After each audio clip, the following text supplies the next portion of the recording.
Line છે હજી જૂની આસ્થા સુધી, એટલે કે રામધૂન, અત્યારે અમે રામધૂને ઉભા છીએ, જૂની આસ્થા સુધીની લાઈન છે. આ રસ્તો એ તમને જૂનાગઢ સુધી નાવા સ્નાન કરવા નહીં જવા દે, અહીંથી માત્ર ને માત્ર દર્શન કરવા જ જવાશે.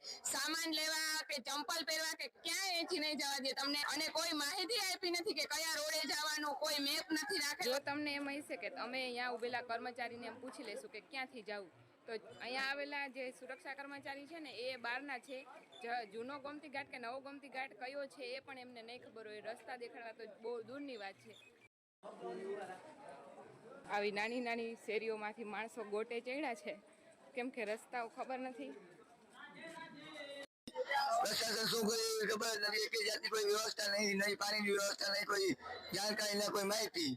તો પ્રશાસન શું કર્યું છે, હવે 8% મંદિર બંધ થઈ જશે, આ બધી પબ્લિક શું થશે?